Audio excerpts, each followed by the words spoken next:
Hello and welcome to another episode of Having a Chat. My name's Tommy Casher, and today I'm chatting with Maisie Nankiville from the Adelaide Thunderbirds.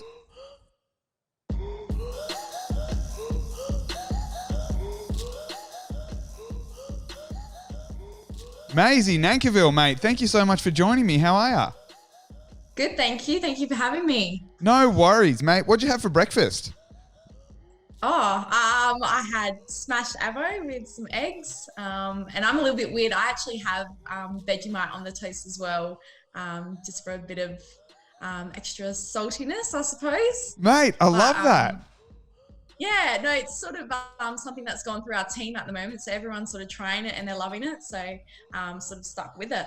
A couple of weeks ago, for a whole week straight, I had avo and Vegemite on rice crackers, but I've never added like avo, Vegemite, and eggs as well. Would you recommend? Yeah, great combo. I mean, either sounds great. I love rice cakes as well, even just like the flavored ones, like the sun-dried tomatoes or sour cream and chives. Oh, they're so good. I could smash down a whole packet so easy. And I feel like I'm making a healthy choice when I get the rice cakes, but then when you eat a half a packet or a packet at a time, it probably kind of outweighs the health factor. Definitely adds up, that's for sure. But yeah, if you only sort of stick to the serving sizes, I suppose it's pretty healthy. But that's never the case for me. I know that. So what do you like in the kitchen? So you mentioned you had that for breakfast. Was that something you made yourself?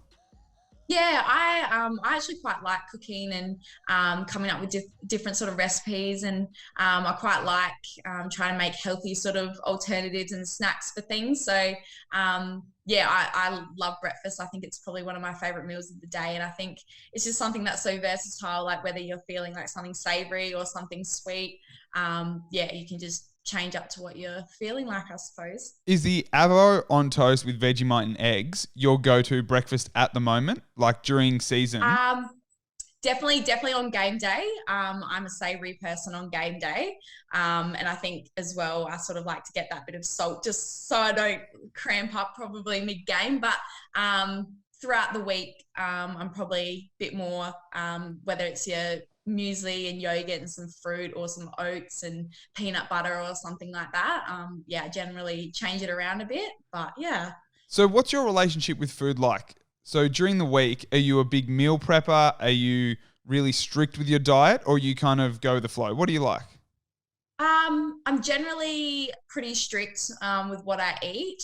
And I'm someone who doesn't really steer away from whatever works for me. So generally I have a couple of go-to meals and I'll just stick with that for ages. And it's probably only when I go out for dinners that I might venture out a little bit and try something that's a bit out of the norm. So what are your go-to meals at the moment? for dinners, I love anything like a stir fry, any like some sort of salad, and then whip together some chicken or chickpeas or anything like that. I love Mexican sort of cuisine, so I think it's really easy. Anything that you can sort of just get a lot of protein, chuck some veggies in there, works pretty easy for me. So speaking of that, actually, Mexican cuisine, it reminded me that the other day at the Thunderbirds, you girls had like a cook-off or talk us through that. Yeah, so that's something that's been a long time coming. We've had it planned for ages, but then last year with COVID, we weren't actually able to do that and find the facilities to be able to, host a whole team of us girls.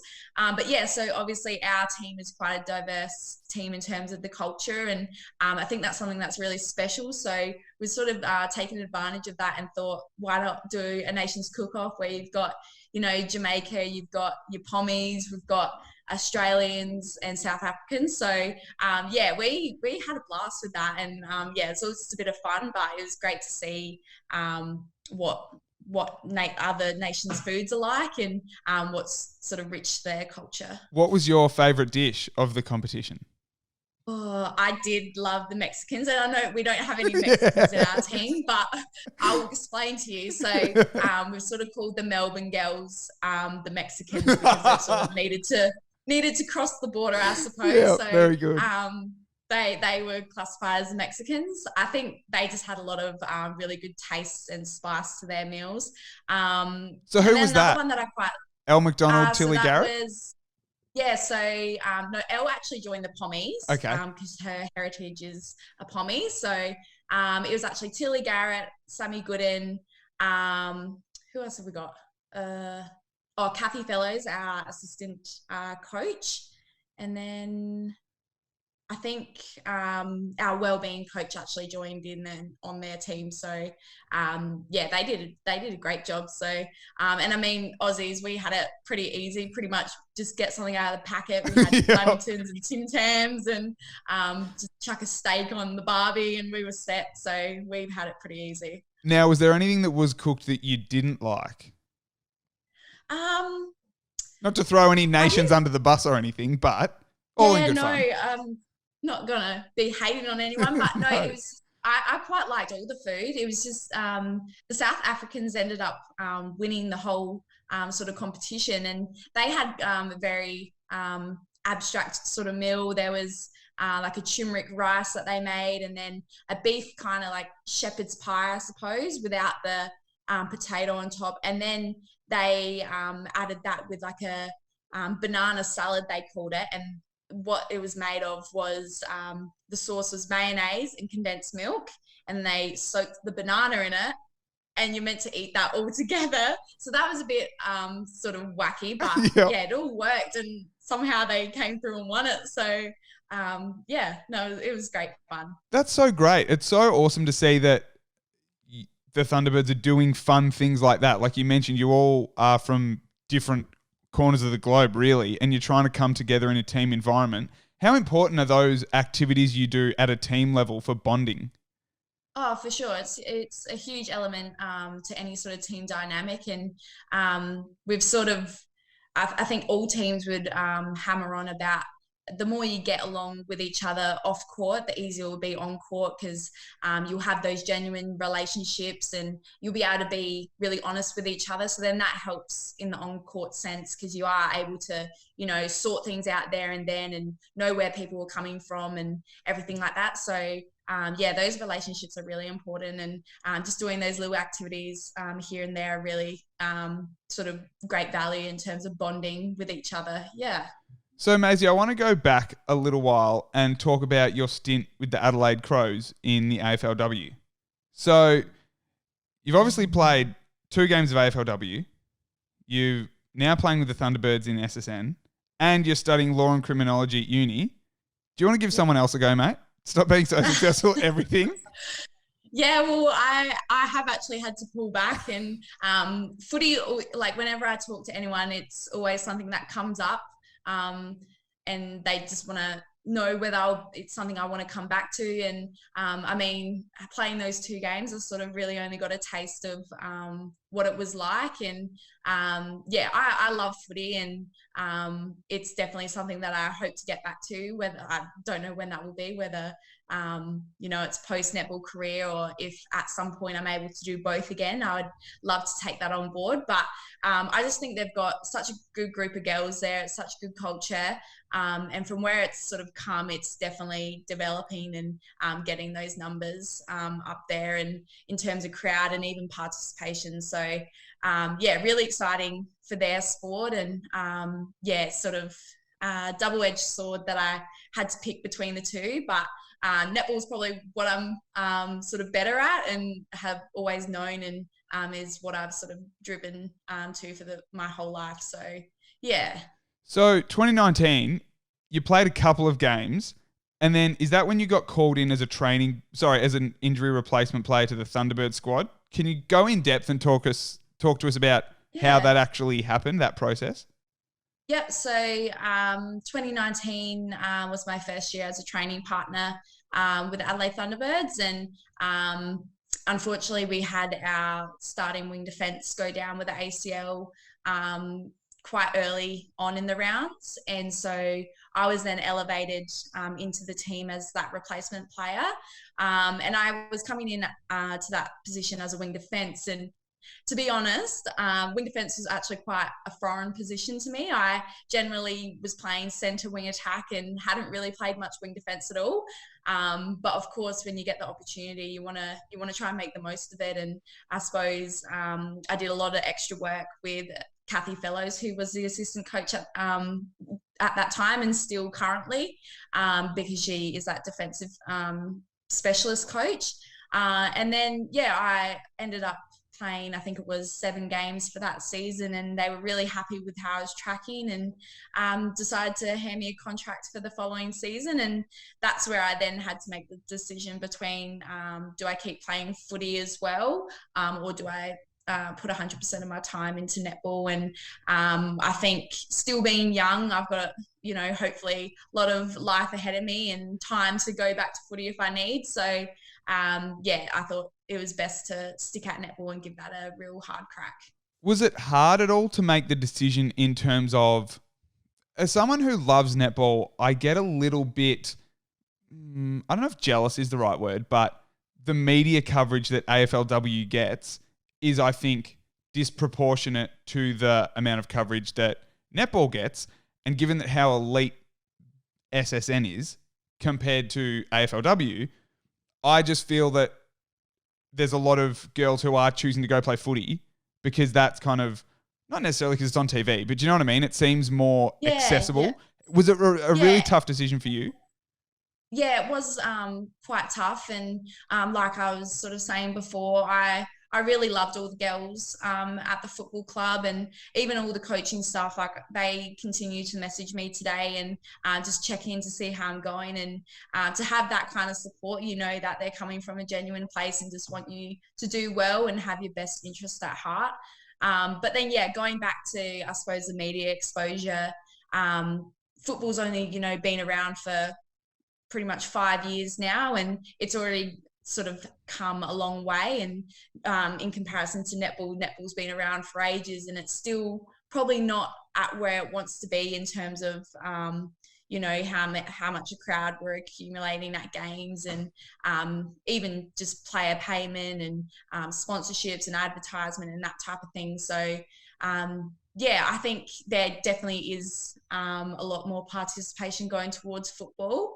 But I think stats will say that netball's still up there as one of the highest female sports, which is exciting, and something that I truly am grateful that I even get to play in the SSN, because it is such, a high level, and what I've always sort of driven to since being a young girl. So, yeah. It's fascinating to see where it goes next year when Fox get the broadcast rights and it goes on to KO. I'm assuming and hoping that there will be more kind of netball shows and netball content that lives on KO that gets shared online, because that's where everything is at the moment. Like, there'll be, for example, with NRL 360 or AFL 360 or whatever it is, those clips get shared on social, and then it just grows the game from there. And I hope that's the way we're going next year, I guess. No, I agree. Like, I love watching AFL football, and even just shows like the footy show, and then, roaming BT who goes into the change rooms and gets that insight from the players, like all that sort of stuff. Fans love to see, like they love to see the inner sanctum and how players go about their business. So I think the more we can sort of hone in on that scope, the more attention that it will bring to the sport. That's for sure. So speaking of that, take us into your game day prep. What do you like the morning of a game? If you've got the 1 o'clock game, talk us through your morning and what that looks like. Yeah, so it sort of changes here and there, whether we're an away game or if we're at home. Generally, if we're at home, I like to keep myself quite busy. So whether it's getting up that morning and organising to catch up with friends for breakfast and coffee and whatnot, that's generally how I go about it. And then if we're away, it's generally you'll do that with the team in that sense. So, but I generally like to go about my own business, not try and overthink what's coming up in the day and how the game will turn out. I sort of take it as it comes, and and then as it sort of nears the game, that's when I sort of start to feel those nerves and that nervous energy, and start to then refocus and start thinking about what my role is on court. So, but we do a lot of work in the space of mental viz, and, you know, you've got your team analysis there, where you sort of review your opponents. So you're well, you know what you're going to be coming up against, so it's not going to be a surprise once you get out there. So I think doing that as well, whether that's the night before or leading into the game, I think that's really important to sort of settle those nerves and know who you're up against, I suppose. You mentioned that you go through mental viz. Talk us through that.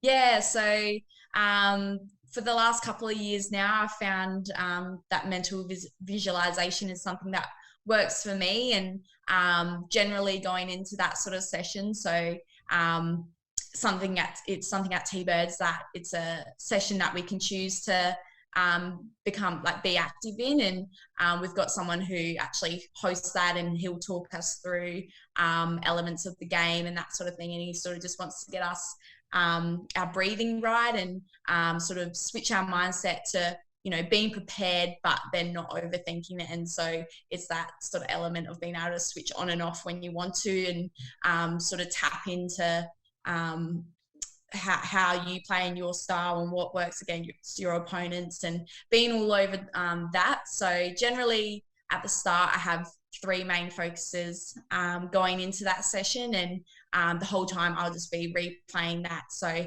it'll be me sort of picturing myself as a third person, watching from the crowd and watching myself and my movement on the court, and you know, coming through for this intercept or doing this movement then, and feeding into my goalies. And yeah, it can get quite precise, and I quite like that in a sense, because you know, it makes you focus on not only the things that, you know, you'll succeed in a game, but he also gets you to focus on things that perhaps could go wrong, and how then you have to adapt your thinking to, you know, respond to that there and then in that moment. So yeah, I really like it, and I think it's something that has boosted my game and my thinking around my role in the team. That's so fascinating. Is the idea behind it that you're almost going through those emotions and experiences beforehand, so then when you're actually living it, you're less anxious or nervous or whatever it might be?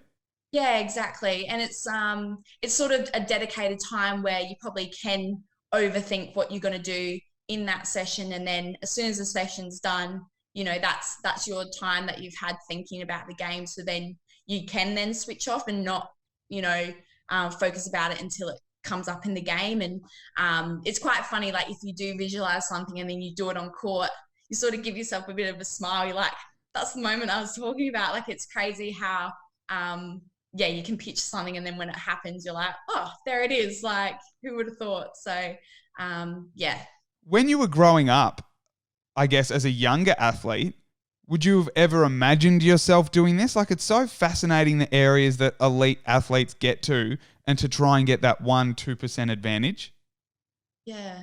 As a young player, I wasn't really aware of that it was something that people did. And I suppose what's great about sport now is everyone is so accepting of how people go about their own prep. And I know a lot of not obviously personally, but I've seen videos of people who have engaged in, you know, meditation and yoga, and just trying to find a place where they can just think about the game, and yeah, not overthink it, but just channel an energy where they think that they thrive and can succeed. And yeah, I know it does work for a lot of people, and it's something that I've only recently picked up in the last couple of years. And I think last year, because you know, I had probably one of my better seasons, I started it at that, like the start of that season, and I did it all the way through and had a great season. So it's kind of like, oh, I don't want to stop now. Like, if it's working back then hopefully it works this season as well. So yeah, I think sport is now accepting of a lot of those types of strategies before games. And I suppose obviously we haven't had the greatest start to our season, so that can be quite frustrating at times. So just having those moments to just think about it and I suppose reflect on previous games, so then you can then get better as a team. So talking about your career so far, 2019 was the injury replacement player and you won the Southern Forces MVP in the ANL. 2020 was your full contract with the Thunderbirds and you tied for the MVP with Shamira Sterling. And you were also the SSN Rising Star. Yeah. Okay. It's been... Wait. Sorry. And this year, 2021, you're a member of the leadership team now at the Thunderbirds. So does that mean also this year you'll be MVP of SSN completely? Like if we're going to keep climbing and improving? I mean, I hope so. It's something that you probably strive to have, but no. There's some incredible players in this league, and I'm learning each game, and I think previous to this, it's been a huge couple of years for me, and in terms of accolades that I've had, but I'm just someone who, you have those accolades and yes, you're proud that you've got them at the time, but then you just want to push for more. You want to get even better and, have that development to push on from where you have been in the past. And, I think each game that we come up with each week, is never an easy game. So there's always certain elements that you have to adjust to all the time, and you take a lot of learnings from, I suppose, having losses as well throughout the season, and I think that's where your big learnings come from when you aren't winning games. So it's definitely been a huge couple of years for me, and definitely not something that I thought or was expecting to happen. So I think that if I continue working hard and keep loving what I'm doing, then that's all I can sort of ask for.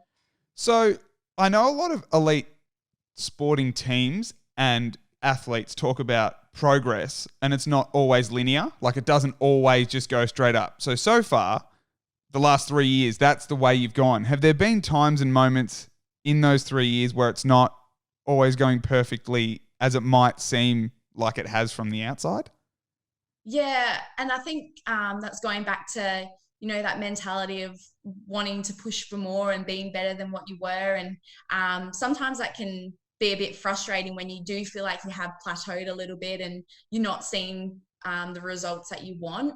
There's times where it'll be some weeks are better than others, and you'll have good games and you'll have bad games. And I suppose something that I try to focus on is having that consistency and being a reliable player within my team, and even just having little goals along the way, like making sure that I'm a starting 7 player on the court, and not being pulled off onto the bench, and even just little things like that will just continue to make you want to drive and strive for more. So I suppose, and like I was saying before, there's not an easy team in the Suncorp. It is quite cutthroat in that sense that any team that you come up against, you never know what the outcome's going to be, and it is so unpredictable. So you do have to be at the top of your game if you do want to get those wins. So, yeah. So outside of netball, you're doing uni and you're studying a Bachelor of Criminology and Law.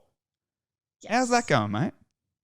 It's great. I love it, and it's something that I suppose I've been pretty set on for a while. I've grown up with my parents both being cops, and my oldest brother's a cop, and he's doing further study in the counterterrorism field of things. So I've definitely grown up around it and was always asking questions as a young girl.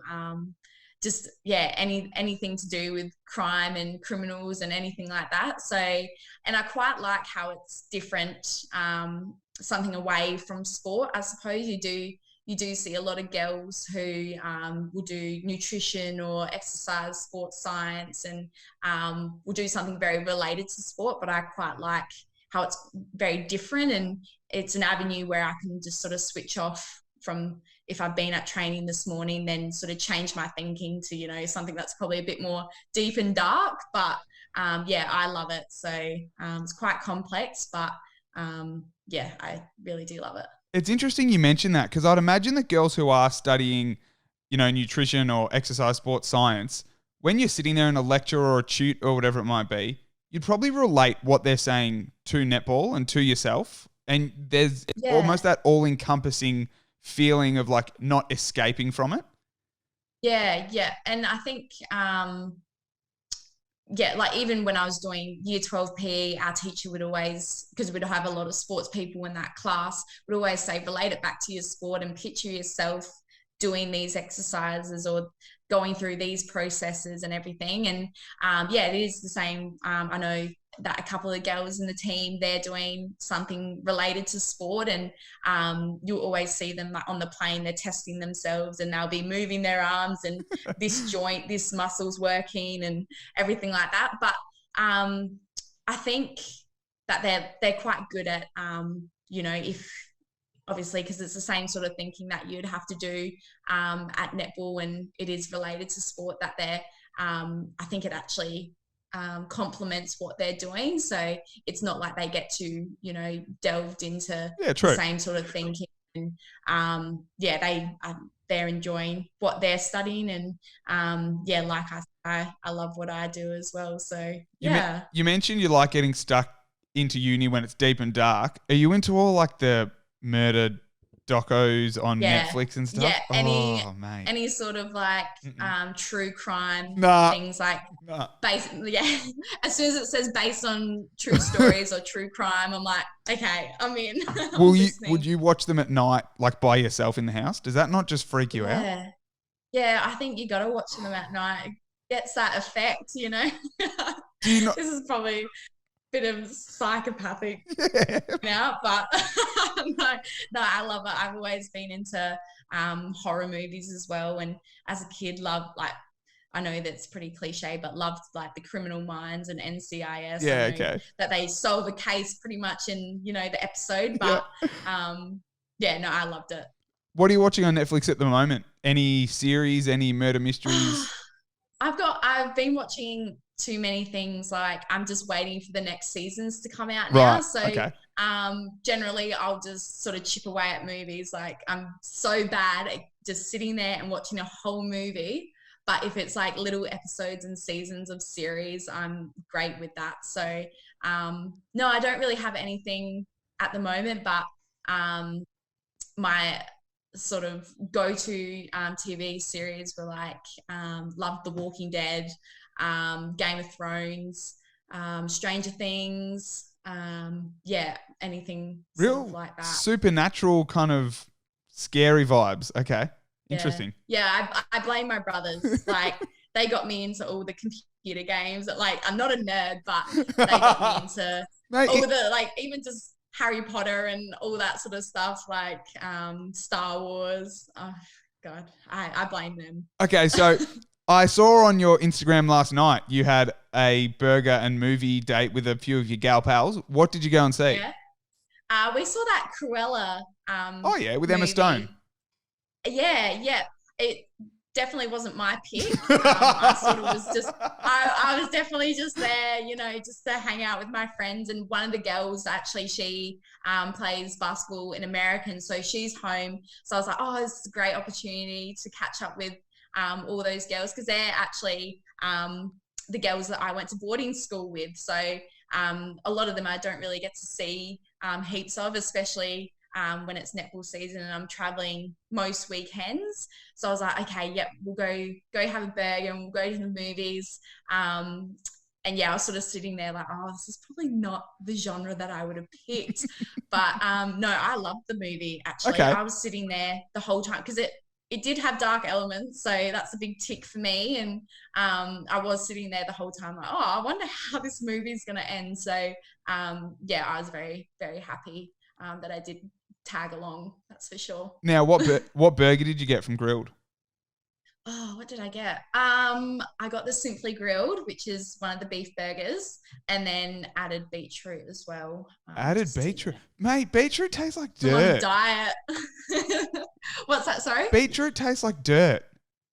Oh, Can't get but around it. they something about their beetroot is just different. It just Okay. yeah, it's great. I might have to give it a try. Did you say you're on a diet? Oh, sometimes here and there. I sort of pick and choose, but no, I generally love that. whenever I go to grill, because I if I have to go get a burger, grilled's my go-to place. But generally I get the Garden Goodness burger, which is actually one of the like Ooh. veggie patties. Yep. And I love that one. So this was me venturing out last night. I was like, oh yeah, feel like a bit more protein, you know.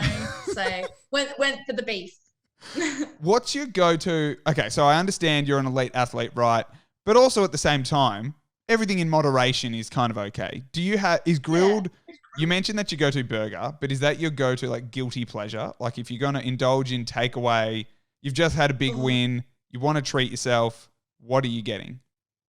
After a game, I'm not the biggest eater, so I don't know whether it's sort of just because I've just played. I don't generally, want something quite heavy and big. So usually it'll be just like an ice cream, like in a cone. I want to go get just ice cream scoop from somewhere, and that's me done. Like Okay. I'm generally like quite strict with what I eat throughout the weekdays, and it's probably only really after I've finished a match that I'm like, yeah, I can, I've worked hard this game, and you can then sort of treat yourself from there. And then come Monday, you're back into your diet again. So yeah, probably going out for ice cream or some sort of dessert afterwards, especially after the later games, is my go-to. What's your go-to ice cream flavor?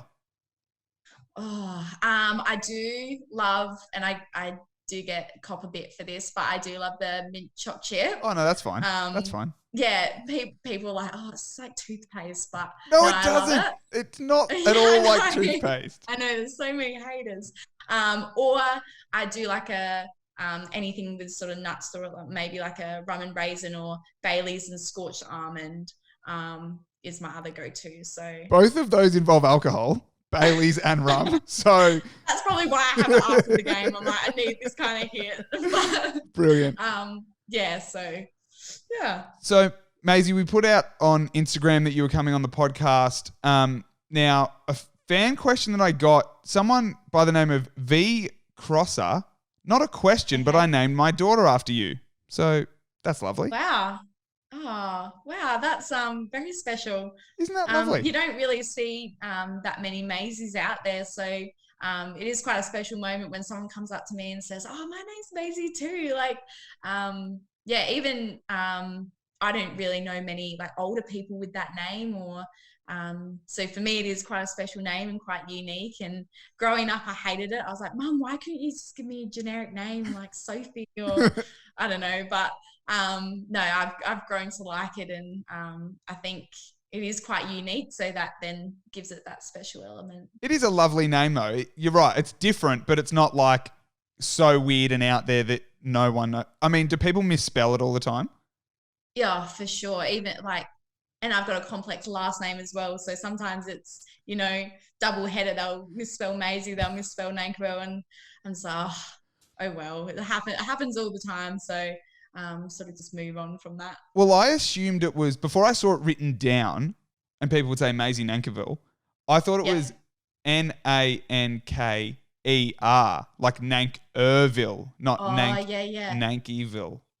But you don't say it like that, obviously. Yeah, no, I've seen some pretty whacked ways of spelling, and I'm like, oh, it's creative, but no. I'll give you bonus points for that. But yeah, and I think Maisie's a name, I've already thought about it. Maisie's a name that as I start to age as well and become a grandma, it will still work for me. So yeah, of course. Whereas, people like will have a baby and they'll name it Craig or something like that. Like it just doesn't work when they're young, but as they get older, they, grow into it. Or the opposite. Something's really cute when someone's a baby or when they're 5, 6, and 7. And then when they're like 42, working in accounts. Yeah. Not as cute. So, no, my parents did well. So I'll age with that name. Yes. It'll work. Shout out to your parents on that one. Yes, thank you. But the fan question that I did want to ask you comes from Ellie Curlis. I hope I'm pronouncing that right. Yes, she's she loves a netball. Yes. She always messages me and with lovely stuff. So I'm very happy that I get to answer her question today. So her question is, any highlights on or off the court so far this season? Highlights or lowlights? How about you pick us a highlight from on the court? Yeah. And then something funny from off the court behind the scenes. Wow.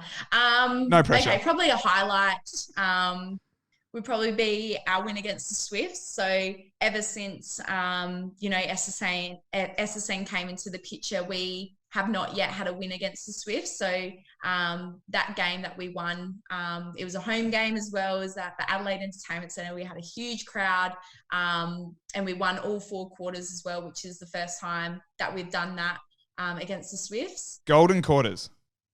Yes. Have you been speaking to Tanya? No, I heard Georgie Horgis. When I spoke to Georgie, she mentioned golden quarters. So that's something within our team. We always want to strive, have your platinum and gold quarters, and then we don't want to drop below anything than silver, I suppose. So we did that for a whole 60 minutes, and everyone had input in that game. So I think that was such a special moment.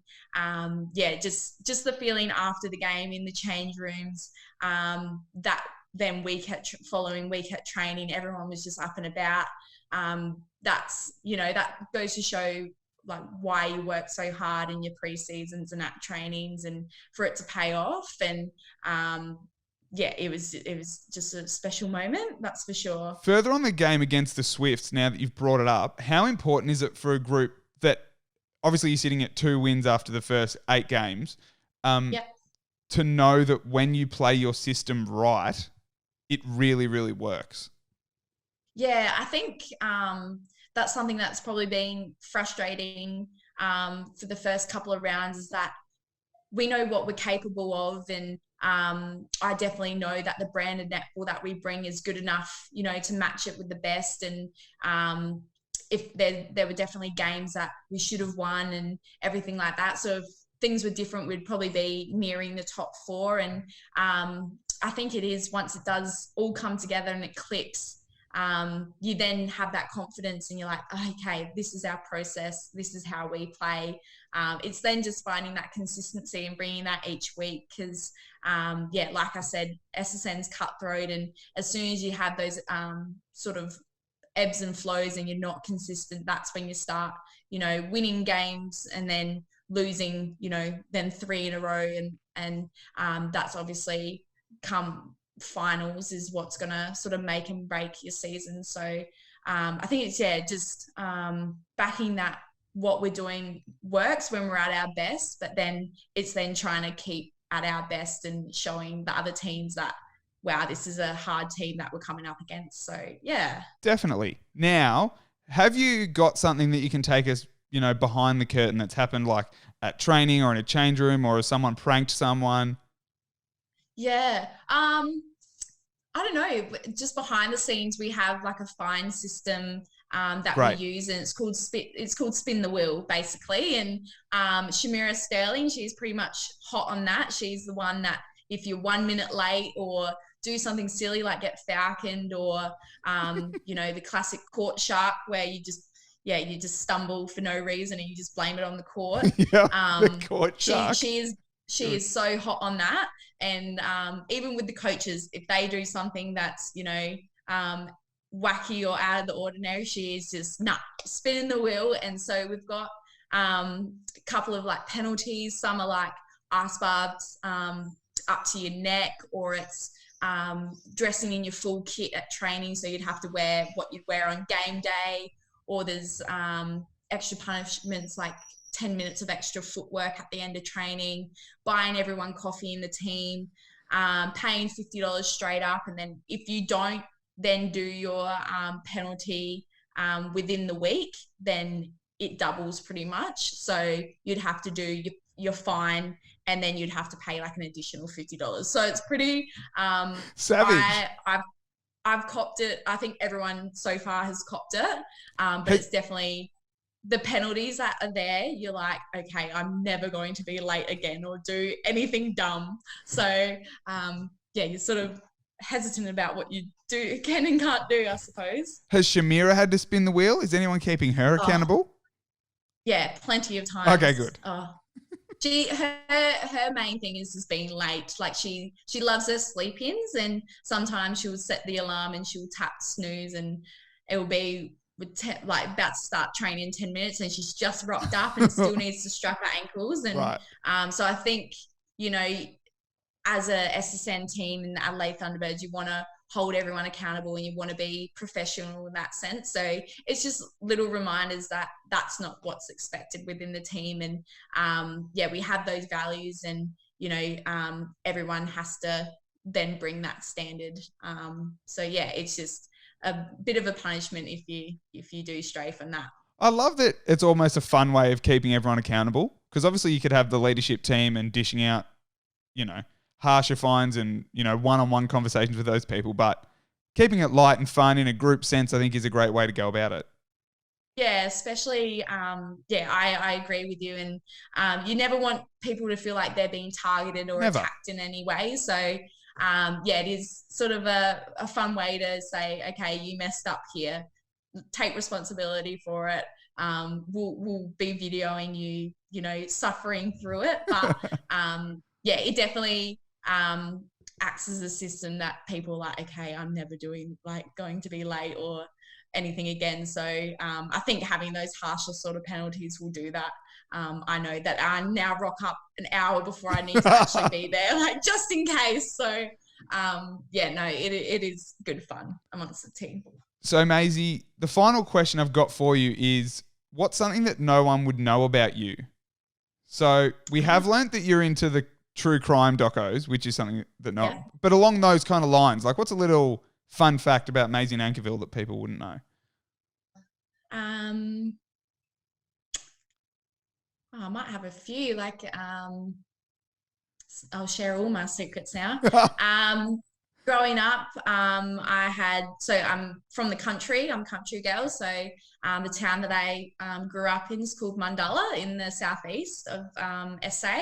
And the town probably only has maybe 200 people. So it's very different to Adelaide. I still consider Adelaide a small town, because you pretty much go somewhere here and you'll see someone you know. So it's pretty scary in that sense. But yeah, Mundalla's tiny.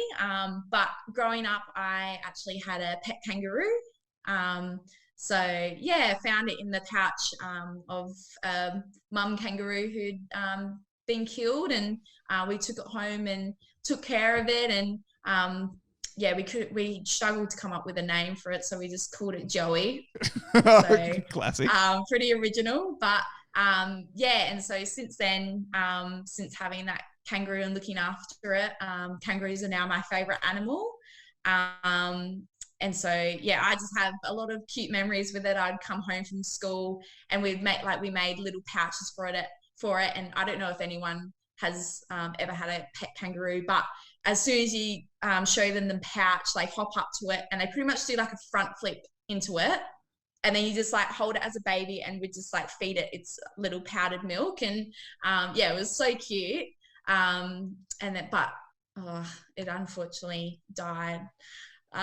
So you brought us all up, and then you tore us all down. I failed as a parent in that sense. Oh no! But, so my favorite animals are kangaroos because of that reason. So that's probably something people didn't really know about me. Definitely. I mean, it's got a really sad tinge to that story, but also lovely. It was kind of sounding really good up until then. But were you contemplating? No. Were you contemplating Sorry? not? Were you contemplating not saying that it died and just pretending that it?